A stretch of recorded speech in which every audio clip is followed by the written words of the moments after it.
Hey everybody, it's Stalker13R coming at you with a double episode today, and I feel like just getting right into the action. No need to sit around the circle and look at all the other tanks. So we've got a meeting engagement, and no, I'm not going to be a filthy, disgusting base capper today, but you still got to get over there in case somebody else decides that they will be. So we're going to drive over here to the cap. Now there's two enemy artilleries, and you know they're going to be watching me. So I've got some TD, a light tank, and a medium over here. We've got one light tank that's up there. He's trying to scout. I'm trying to give him the I'm on my way so that he'll know, but of course he's just hanging out in the open. So, with artillery and a bunch of Overwatch out there, stay on the move. You gotta watch this gap over here to your left, and we're just gonna sneak right on by. So yeah, the theory today is we're gonna put a little cap pressure on. I'm gonna wait until my Overwatch behind me is in position. You want to make sure if I light up some of these targets, there's somebody there to get them. And now I've been spotted, so I can't sit out there in the open. I've got to keep moving around just a little bit. Otherwise, Scumbag's artillery will get you. And there it is. Those rounds are coming in. So, we'll do a little dodge. Now, a 3601 is going to come around the corner here in a minute. And, he's got that 75-55 on. Now, on the 3001H at Tier 5, I really like that gun. But as I've said before, on the 3601, I really like to have that 88. People that shoot this say, oh, it's got that rate of fire. Well, let's see how long he can actually just sit there and actually keep working that rate of fire. Or how much that, if you would have had the slower rate of fire at the 88, you would have got just as many shots, but instead of doing 110 damage, you'd have done 240. So there's 258 right in the front. And now here's a lesson in driving in front of your partner, because he just blocked my shot. That's okay, we'll give him a ram. We'll finish this guy off. But yeah, you know, was he really, this 3601, was he really able to get advantage on that rate of fire? And did that make up for the lower damage than getting that 2.5 a shot with the 88? I don't think so. It's a personal preference. You know, I've got another game in the can where I'm shooting the Tier 5 with that gun on it. And it's a great sniper gun, but, you know, the 3601, it's just, you know, it's kind of a waste if you're going to sit back and play sniper with it, especially to get that low damage. And if you're low tier against a Tier 8, you know, doing 100 damage just isn't enough. So I'm going to come around the corner here.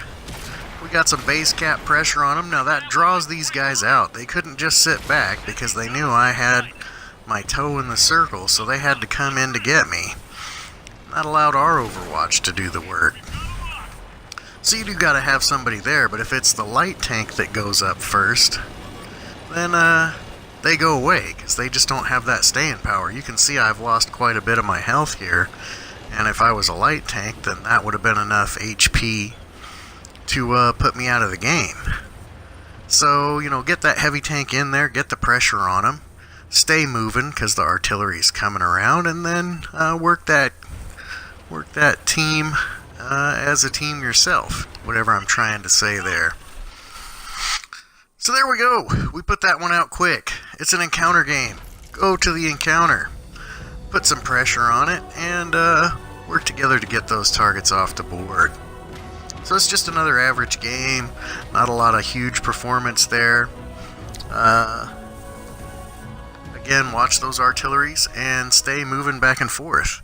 This is just another play style that I don't showcase a lot. We managed to come out on top, even though, like I say, it's really truly an average performance. That was a really good team to be on, and you can see that damage and those kills were spread out, you know, really far across the team. It wasn't just 2 or 3 guys that got all that damage in.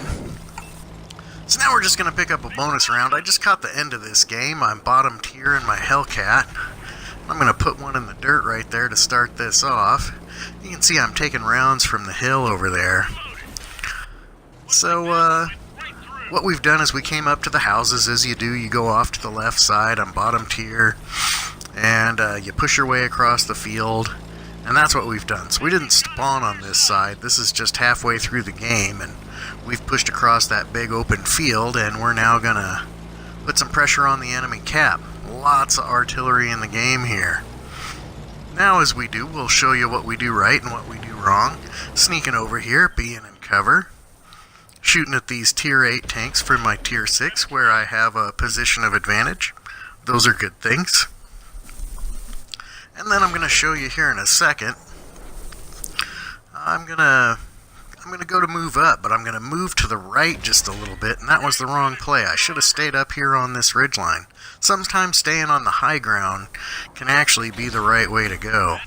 So I'm going to try to put a track on this T-29 to keep him in place, because I've got one heavy that's working with me, and we've got the rest of our tanks on the other side that are still getting in there. So I should have stayed up here on the flat, but instead I went down to the right. Well, the enemy tanks over there that are up on that high ground, they can see down there to the right, and all there is open ground, so I should have stayed up on this ridge. So there, he's finally tracked. We'll give him one on the side. I should hold just a little bit back. I'm trying to get a fire here, if I can get into that engine compartment, but I think I should have held back just a little more. So here we are. We're going to work up this ridgeline and finish out this game. But again, we're bottom tier in this game, and as you can see, we're all the way across the map.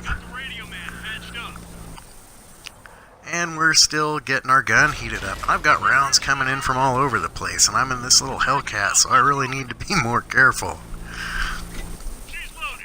So I'm trying to just back out of that spotting range, and then keep this guy lit so that everybody else can shoot at him, and he stopped just in time.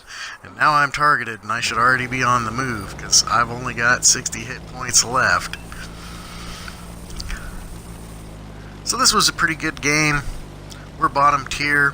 I'm working with a partner tank here, and we're taking turns, kind of doing a bound, and we're getting those targets lit. I'm trying to cover the gap there in the heavy tank's reload. And, my reload takes a little while in and of itself, but we're going to push up and see if we can find these last few guys. I really think that the camouflage factor has gotten a lot more effective, in one of these last updates, because you have really got to get right up on these guys before they're spotted. It didn't seem like back in the day that it was that effective. I mean, some of these guys, you gotta, you're 50 meters away, and you can't detect them. So, but yeah, that's just another little bottom tier, top of the list. We were working across, and I thought I'd just point out, where I stayed down on the slope of that hill. If the enemy's above you and they can see down in there anyway, it's not acting as cover. So sometimes staying up on that ridge is actually better because you've got more cover there. So we got another average game. We're bottom tier, top of the list once again. It's a Hellcat. It's a great thing to do it in, but just change your attitude when you're bottom tier. Get in there and do what you can, and sometimes it comes out okay.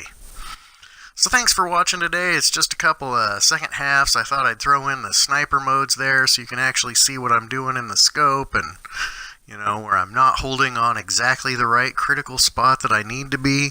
It's a bad habit you get, if you're playing down in tier 5, tier 6 a lot. And you really got to work on getting aimed in on those critical areas to either successfully track or get it out of the game on the way.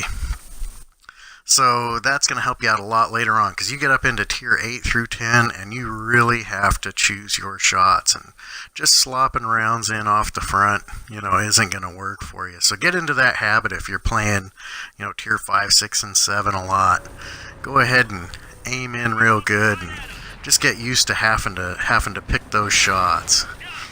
If I was able to track that T-29 a little earlier, that probably would have helped the team out a little bit.